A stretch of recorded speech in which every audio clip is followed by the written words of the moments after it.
There we are. Listen, good afternoon, everybody. It's a real pleasure and delight to be speaking to you. And I've heard we've got some of the best youth people in youth work in the room. So well done and congratulations to you for everything that you do for young people. It's interesting you were talking about education, actually, and youth work. I remember when I was a young person that there used to be a youth club at my secondary school. Does anybody here remember youth clubs in their secondary schools? Got one hand over there, everybody else is okay, maybe. And obviously they were great when they were there and needed to be utilised, but they were one of the things that went, unfortunately. But here, obviously, I'm not here to speak to you about that. It's very warm in here, isn't it? Yeah. So hopefully I will keep you focused and interested. Listen, I'm really grateful for the invitation from the National Youth Agency, really to join you all this afternoon for the Youth Work Summit. And it's wonderful to see so many familiar faces. And a special thank you to my colleague and friend, Lloyd Russell Moyle, for making sure that this event is taking place, who's the Vice Chair for Youth Affairs APPG. Thank you, Russell. Now, obviously, of course, I agree that youth work needs to be in every place and space. And I'm sure you all agree with that, otherwise we wouldn't be here. And it's something that we need to make sure we keep on the agenda and we keep on highlighting young people, the relevance of youth work for young people. And this summit is a welcome opportunity to celebrate the impact that youth workers like yourself and people that you work with have made across the country.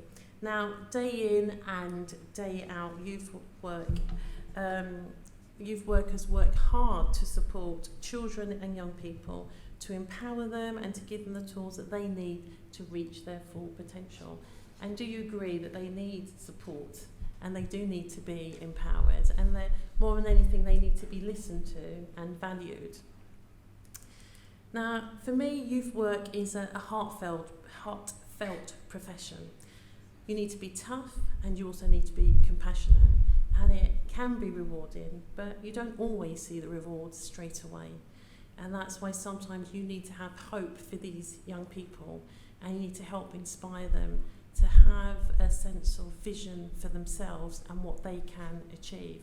And it needs people who are strong and determined in their own thinking to be able to provide that support and energy and influence to young people. Now, before entering politics, I spent much of my career working with children and young people and communities and families. And Tim Loughton wouldn't know this, but actually when he was a children's minister, I was a children and family social worker. And you attended a fostering network meeting that actually I was at. So anyway, we're here today, still focusing on the things that we care about and that matter to us, and that's about the next generation of young people and making sure that they have what they need. It's a role that I have loved, that I've played, and one that I still do. But I'm sorry to say it has been disappointing and frustrating that youth services have been so readily cut by successive Conservative governments over the last 13 years. A conveyor belt of Conservative ministers putting youth work services on the chopping board. Continually deprioritising youth services, with children and young people dropping lower and lower down the pecking order, feeling isolated, ignored and left behind. Equally, families feeling frustrated, parents and carers. And instead leaving a patchwork postcode lottery of youth provision. No serious plan for youth work, no serious plans for young people.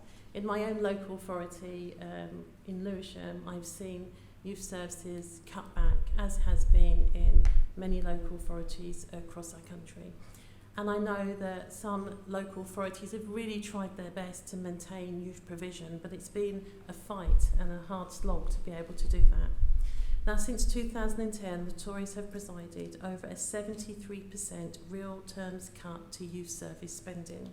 That's 1.5 billion in 2010, down to 379 million in 2021.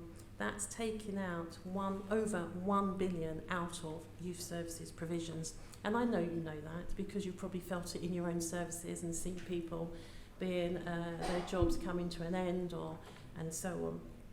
Now, 13 years of Tory failure for our young people, and then they expect fanfare and celebration when they resort to stick-in plaster politics.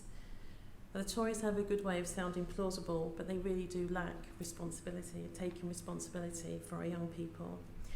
And when I talk about stick-in plasters and stick-in plaster politics, I mean they then feed back money back into the system. And it makes it sound really attractive, but actually they've taken out so much more than which they have fed back.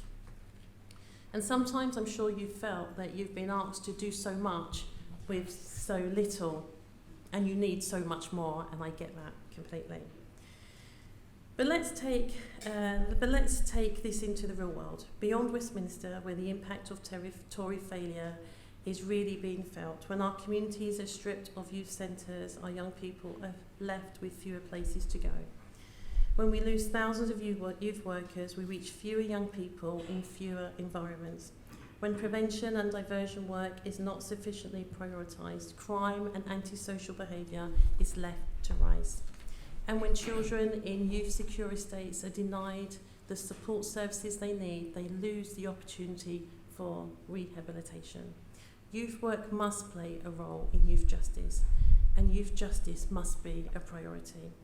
And that's why Labour has a Shadow Minister for Youth Justice, that's me. It's Janet Daby, by the way, I just thought I'd let you know that. Janet Daby. Sorry.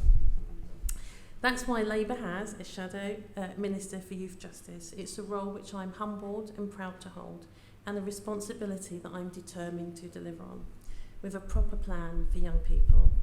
At last month's Labour Party conference, Keir Starmer and Yvette Cooper announced that the next Labour government will introduce a new youth programme, a major reform focus on prevention, bringing together local services, developing a network of youth futures hubs to support young people at risk of being drawn into crime, putting youth workers in A&E departments, in police custody suites, in pupil referral units and in communities, and strengthening the use of measures which we already have in place, like family interventions and community youth work. Labour will deliver on the promise for our young people. We will make prevention and diversion work a key part of youth justice, championing rehabilitation and restorative justice principles and approaches, challenging discrimination and disproportionality, working to cut reoffending, cracking down on violence in the youth secure estate, tackling crime and antisocial behaviour in our communities, and most of all, listening and valuing young people. Labour will have mission-led governments, building safe and secure communities, a serious long-term approach. That's what the next Labour government offers. I'm sure you all agree that it's the best plan for our country, and if not, I'm ready to listen to what you have to say. I really do wish you every success with the Youth Work Summit. I look forward to engaging with many of you over the coming months and beyond. And as I've said before, I do want to hear from you as well.